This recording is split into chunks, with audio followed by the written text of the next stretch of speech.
I think it was manipulation. I think it was control. I think it was a way to, I got to do something to keep you because I'm already not doing right. Real life.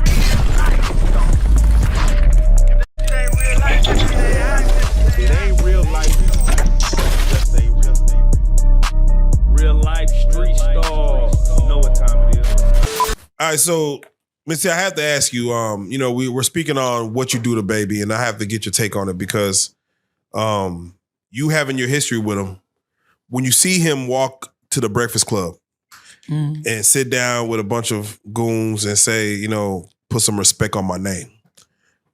From what you know about him, what do you feel that came from? Like, just what you know about him. Like, what was he on? Like, for him to not talk about nobody, because he told Charlamagne, I seen you at this other thing and I could have approached you then, but I wanted to come talk to you in your face on your platform. What do you think that was about as far as knowing the man? Probably tired of people playing with him. Because you notice he never respond. He don't respond to people like that. Just look. Well, a lot of people say stuff about him. Facts. Even when he was going through the stuff with Lil Wayne, he ain't gonna say nothing. You might hear it through other people. You ain't gonna really directly hear it from him until you hear it from him. You know what I'm saying? So it goes back to you then. He never really told you, like you said, if you would have just came at me and told me you liked me or something, we could have, maybe had some. But you just kind of didn't say nothing, and then you seemed like you took it out on me through other ways. $1,500 to sell, that's all. Like, these are disrespectful things. It's disrespectful, and it's crazy because me and E just had this conversation, and I'm like, you know what? Like, I didn't want to come here, and I didn't want to relive and bash him because I'm a woman of my word. And I didn't want to talk bad about him in the media because we were supposed to be working towards building a relationship. So the way he came at me is like he changed.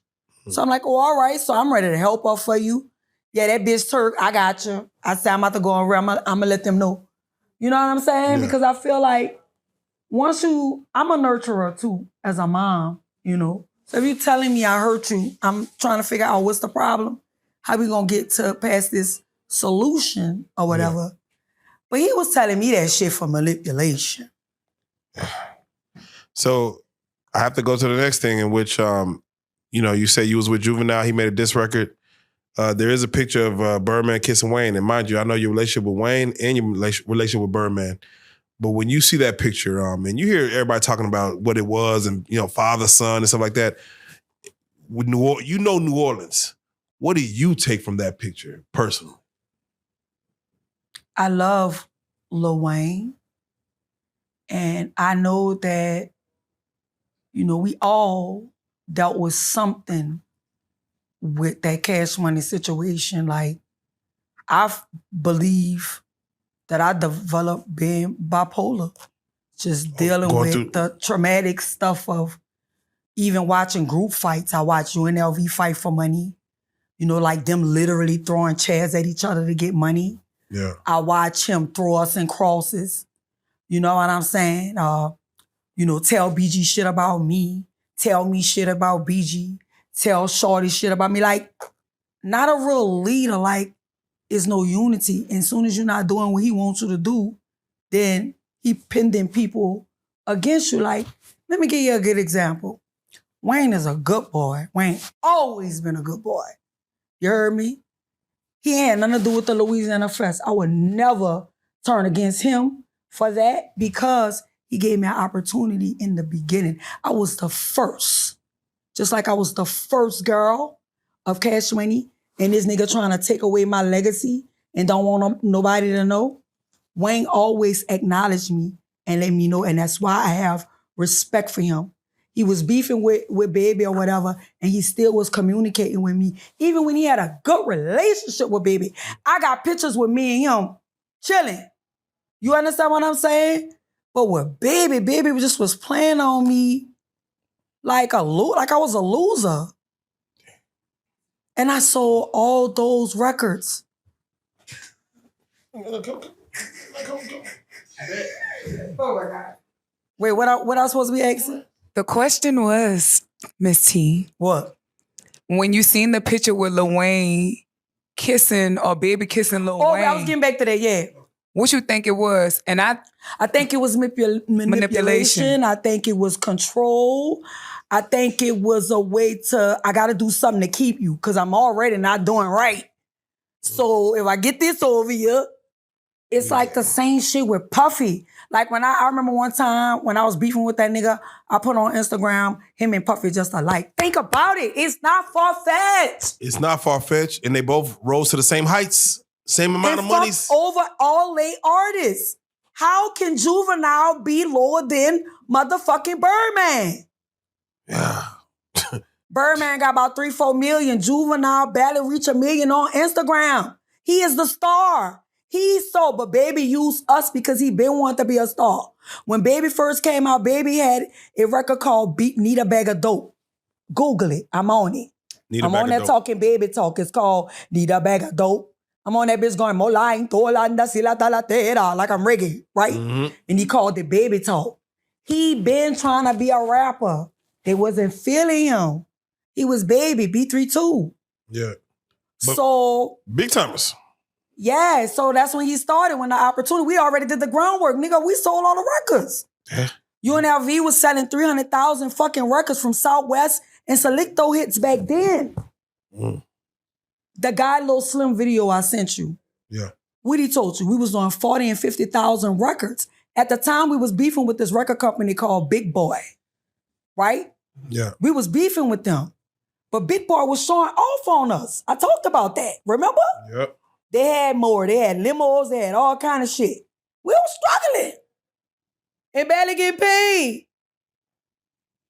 So, I think it was a form of manipulation because ain't no real man gonna kiss no man. You're playing with a person's mind. You're manipulating them. You acting like, or if I kiss you, we gonna get close. You know what I'm saying? That's baiting and what I said earlier. That's a groomer. Grooming. Oh, man. Let's go. This is tough. I'm tired of this nigga playing with me. Let's go. So let me ask you. Let me ask you one more thing. What our thing is? I'm going to ask you one more time. How did I hurt Baby? Man. I'm asking you again. I am curious because, like you said, Juvenile, he comes back in the fold. Juvenile made a whole diss song. Lil Wayne stayed in the fold, right? Juvenile made a whole diss song. Turk, he went through his thing. Birdman, I thought he was done with that. So to even see when BG, and you stayed in communication with BG while he was locked up, for him to get out. I had wrote him a letter. Yeah. Mm-hmm. For him to get out and Birdman to be there to greet him, we felt like, okay, wow, the old Cash Money's back. Everyone is free. Turk's free. Like everyone's free. Mm-hmm. Therefore, we think like Miss T might also be in the fold as well. So for everyone to be able to, for him to be able to say, nah, we could do this Louisiana Fest and come back together. Really was the Essence Fest when they first all kind of met up, but Louisiana Fest, we all come back together and you not be part of the set. It does seem like it's something personal. It is personal because the night of the Essence Fest, he said, I said, have a good night, boss. And he said, why you not coming? I said, I don't got no passes. He said, I'm going to leave some passes at the Ritz-Carlton. Ask me, was the passes there? Was the passes there? No. What is that? Another part of what? Manipulation. And leading somebody on. I feel like Sesame Street. Fucking dumb or crazy. Word bitch, I just say I don't gotta expose my hand and tell y'all I know what this nigga doing. I knew the whole time. But my heart still was there because that's why I started. So in my mind, I'm like, he gonna give me another chance. I fucked over him. But still not thinking on, what the fuck I really did, you bitch? You know what I'm saying? Because I'm not feeling like I'm not worthy because he keep telling me like I'm not shit without them. Do you want your publishing? Do you want your masters? Oh, fucking right, I want my shit. Give me my shit. You lied. You made me look like a fool in front of the world. You went on there and said, I gave her masters. I have no written statement saying that Trishelle Miss T. Williams owned her master publishing recording with Cash Money. I don't own it. They own it. I always wonder, you know, with your last name being Williams, is there some like, are y'all like related down the Man, line? no, we not related. Okay. I'm not related to no nigga like that. I just gotta ask. You know what's crazy? A nigga come in your life, you know, you young, you'd have been through all kind of stuff, teen mom, not really educated. So he left me thinking I was the same way. He don't know I went back and got a degree. He don't know I went back and got my GED. Come on now. He don't know that I done raised two children. I have a smart ass fucking daughter Come on now. that I coached through school, through high school. Come on. We planned on getting what? Honor rolls and shit like that. Yeah.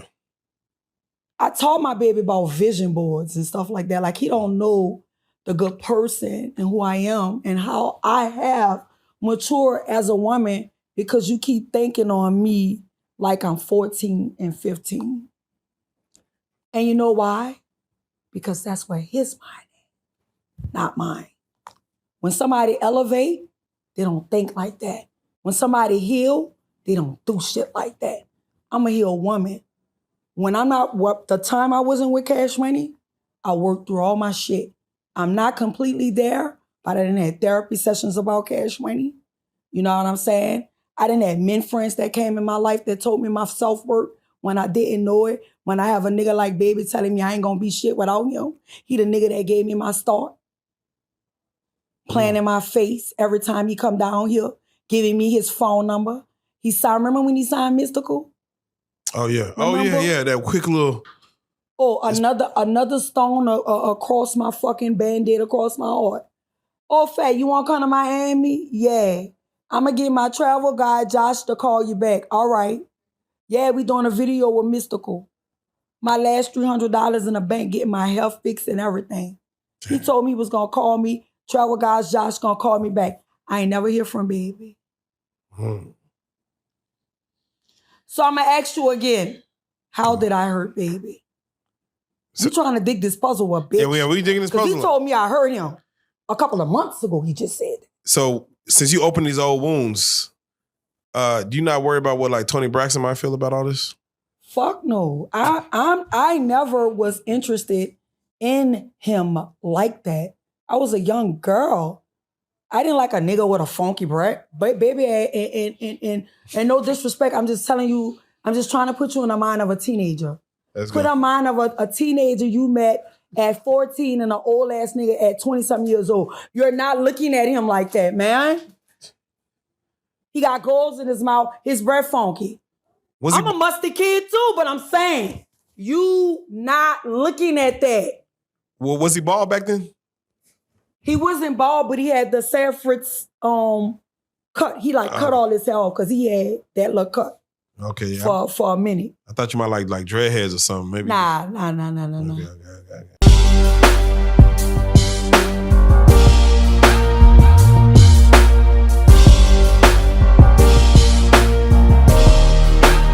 Shout out Reallyfe Street Stars, nigga. Move it. Hey.